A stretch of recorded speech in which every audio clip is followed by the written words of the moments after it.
Hello students, बघा हा भाग जो आहे वरचा हा periods required for degradation of time and peep into the past म्हणजे इतिहासात डोकवताना हा भाग कमी केलेला आहे. आता जो आहे डिझास्टर मॅनेजमेंट हा भाग बघायचा आहे. आपत्ती व्यवस्थापन.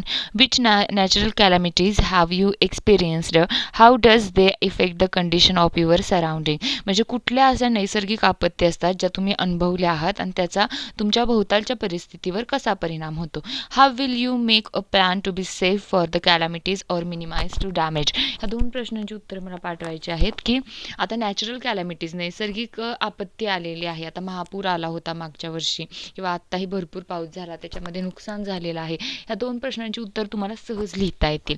मग बघा, various natural disasters like the thunder bolts म्हणजे lightning, flood, fire, manmade disaster like accident, bomb explosion, chemical accident in industries, त्याचबरोबर stampedes in the mass gathering, त्याचबरोबर riots etcetera occur around us from time to time. They causes a large scale damage to life and the property.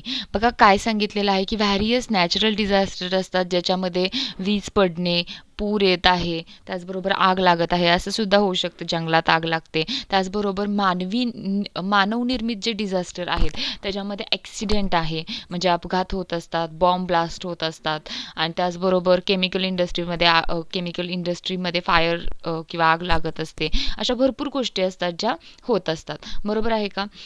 बघा मग काय सांगितलेलं आहे पुढे. Can you recall what are the type of the casualties that are seen or to occur in the different type of the disaster. अशा वेगवेगळे कोणत्या type of कॅज्युलिटीज आहेत ज्या आपल्याला डिफरंट टाईपच्या डिझास्टर आपत्तीमध्ये दिसतात. त्याच्या अगोदर डिझास्टर मॅनेजमेंट म्हणजे काय हा एक छोटासा तक्ता आपण बघूया. बघा, disaster management is the action implemented through proper planning. Disaster management ही एक ॲक्शन आहे जी इम्प्लिमेंट केली जाते, डेव्हलप केली जाते थ्रू कशाच्या थ्रू? प्रॉपर प्लॅनिंग असलं पाहिजे, ऑर्गनाइज्ड ॲक्टिव्हिटी असली पाहिजे आणि माणसांमध्ये कोऑर्डिनेशन असलं पाहिजे. In it include the following. आता काय काय आहे बघा, याच्यामध्ये काय काय येते. Prevention of losses and danger. Losses जे होत आहेत ते प्रिव्हेंट करणं गरजेचं आहे. इम्प्रूव्हिंग टॉलरन्स, त्याचप्रमाणे providing relief from the disaster, minimizing the intensity and extends.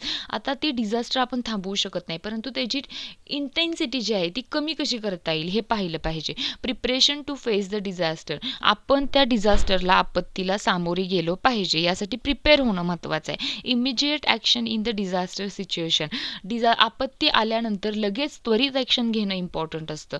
Arranging for the rescue work and help, त्याचबरोबर रिहॅबिलेशन अँड रिबिल्डिंग. आता नुकसान तर झालेलं आहे, मग तिथं पुन्हा सगळं निर्माण करणं ही तेवढंच गरजेचं आहे. आता first aid to disaster victim म्हणजे प्रथम उपचार जो असतो विक्टम्स जे असतात त्याच्यामध्ये त्यांना.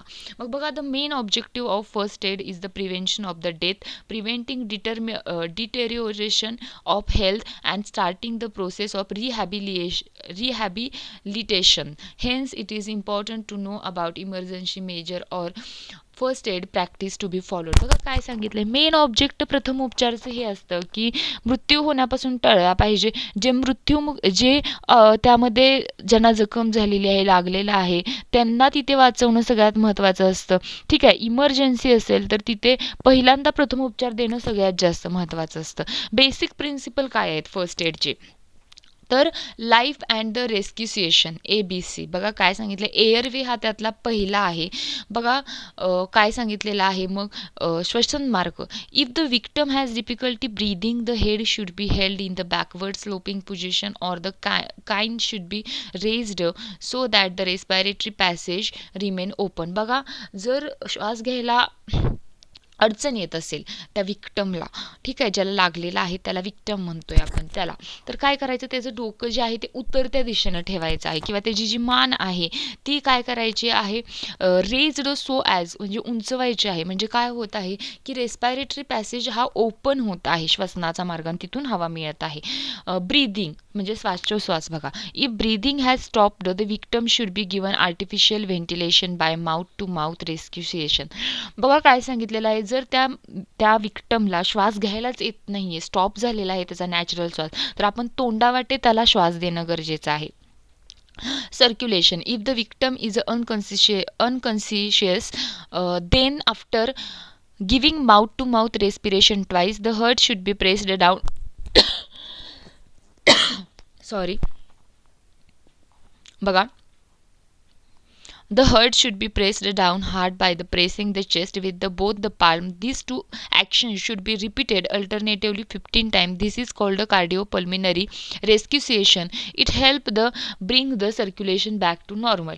बघा, जर व्हिक्टम असेल, अनकॉन्शियस असेल, ठीक आहे, त्याला काय करायचं आहे, mouth to mouth respiration twice द्यायचं आहे. तोंडावाटे आपण श्वास द्यायचा आहे. दुसरं म्हणजे त्याच्या हृदयावर हात ठेवून ते प्रेस करायचं आणि सोडायचं आहे. असं 15 वेळा करायचं आहे. त्याला आपण CPR असं म्हणतो. इट हेल्प्स काय करतं, सर्क्युलेशन नॉर्मल व्हायला, रक्ताभिसरण नॉर्मल व्हायला मदत करतं. आता या चौकटीत ब्लिडिंग एक दिलेलं आहे. जर if the victim is injured and bleeding through the wound, then the wound should be covered with the antiseptic pad and pressure applied on it for the 5 time with either thumb or palm. बघा, आता व्हिक्टम जर injured झालेला असेल, त्या जखमेतून रक्त येत असेल, तर त्यावेळेला त्या जखमेवर हात अँटीसेप्टिक पॅड किंवा प्रेशर देणं जास्त महत्त्वाचं असतं. मग ते थंब नसेल अंगठ्यानं किंवा आपल्या हाताच्या तळव्यानं असेल, ते ठेवायचं आहे 5 मिनटं, म्हणजे रक्त येणं थांबतं. Fracture and impact on the vertebrae. If any bone is fractured, it is essential that the fractured part be immobilized. It can be done with the help of the available wooden rod, button, ruler. If there is an impact on the back or vertebral column, the patient should be kept immobile on the farm stretcher. बघा काय सांगितलेलं आहे मग, की जर fracture झालेला आहे तिथं एखादा बोन, अशा वेळेला काय करायचं आहे, तिथे वुडन रॉड, बॅटम, रुरल्स जे काही असेल, लाकडे असतील किंवा बांबू असतील, या सगळ्यांनी जोडून एक स्ट्रेचर तयार करायचा आहे. किंवा जर व्हर्टिबल कॉलम जो आहे तो इम्पॅक्ट झाला असेल त्यानंतर पेशंटला काय सांगितलेलं आहे, फार्म स्ट्रेचरवर, एक कठीण स्ट्रेचरवर ठेवून घेऊन जायचं आहे. Burns. If victim have burn injury, it is beneficial to hold the injured part under clean and cold flowing water for the at least 10 minute. एखाद्या ठिकाणी जर व्हिक्टमला जळलेलं असेल, भाजलेलं असेल, तर तो भाग 10 मिनिटं कमीत कमी पाण्याखाली ठेवायचा आहे. बघा आता काय सांगितलं आहे, for injuries like sprains, twisting, contusion, the RICE remedy should be applied. आता ही राईस रेमेडी काय आहे बघा, rest. R means rest. Allow the victim to seat in relaxed position. सीटवर बसून त्याला रिलॅक्स राहण्याची, रिलॅक्स पोझिशनमध्ये बसवलं पाहिजे. आय म्हणजे ice. Apply and ice pack to the injured part. ज्या भागी लागलेला आहे त्या ठिकाणी आईस पॅक ठेवायचा आहे. Compression. After the ice pack treatment, the injured part should be massaged gently. Normally massage सुरू करायचा आहे. आणि elevate. The injured part should be kept in the raised or elevated position. Rest पोझिशनमध्ये ठेवायचं आहे. आता हाऊ टू ट्रान्सपोर्ट विक्टम. आता जे या विक्टम आहेत, या डिझास्टरचे शिकार झालेले आहेत, त्यांना आपण कसं ट्रान्सपोर्ट करायचं आहे. क्रॅडल मेथड एक दिलेली आहे, म्हणजे पाळणा पद्धत. Useful for children and underweight victim. म्हणजे कमी वजन असणाऱ्यांना आणि चिल्ड्रनला ही उपाय चांगला असतो. इथं आपल्याला दाखवलेला आहे. कॅरिंग पिगी बॅग म्हणजे पाठुंगुळीला मारणे, इथं आपल्याला दाखवलेलं आहे बघा. Useful for carrying patient who are unconscious. Human crunch method म्हणजे मानवी कुबड पद्धती दाखवलेली आहे. If one of the legs is injured, the victim should be supported with the minimum load of the other. इथे वर दाखवलेली आहे. Pulling or lifting method. This is used for carrying and unconscious patient through the short distance. म्हणजे घसरत नेत आहे इथे दाखवलेलं आहे, किंवा उचलून घेऊन जात आहेत. मग आता बघा, कॅरिंग ऑन 4 हँड चेअर म्हणजे 4 हातांची बैठक करून नेणे. This is useful when support is needed for the part below the waist. ह्या बसून हातावर नेत आहेत. कॅरिंग ऑफ 2 हँड चेअर म्हणजे 2 हातांची बैठक. Useful for those patient who cannot useful their hands but can hold their body upright. ठीक आहे, म्हणजे त्यांच्या हातांना उचलता त्यांना येत नाही आहे, पण त्यांची बाकीची बॉडी आहे ती सुरळीत आहे. ठीक आहे. मग बघा, method used by the fire brigade म्हणजे जे अग्निशामक दलाची जी माणसं असतात ती ह्या मेथड यूज करतात. आणि स्ट्रेचर जे आहे, it is an emergency if the conventional stretcher is not available, then a temporary stretcher can be made useful. Bamboos, blanket blanket ह्यापासून बनवू शकतो आपण. बघा, other emergency measures. Boats are used by the civil administration to rescue people trapped in the flooded area. जर महापूर आलेला असेल तिथल्या लोकांना वाचवण्यासाठी सरकार जे आहे ते काय वापरतं, बोट्स वापरत असतं. As an emergency measure wooden boat, bamboo floats, air filter, rubber tube are used. बघा, जर जास्तच इमर्जन्सी असेल, तिथं बोट्स अवेलेबल नसतील तर वुडन बोट्स वापरले जातात लाकडाचे, बांबूचे फ्लोट्स तयार केले जातात आणि रबर ट्यूब वापरली जाते ज्यात हवा भरलेली असते. आता फाइंड आउट हा भाग काढून टाकलेला आहे. इथं आपला हा चॅप्टर संपलेला आहे. एक्झरसाइज लिहून मला पाठवायचं आहे.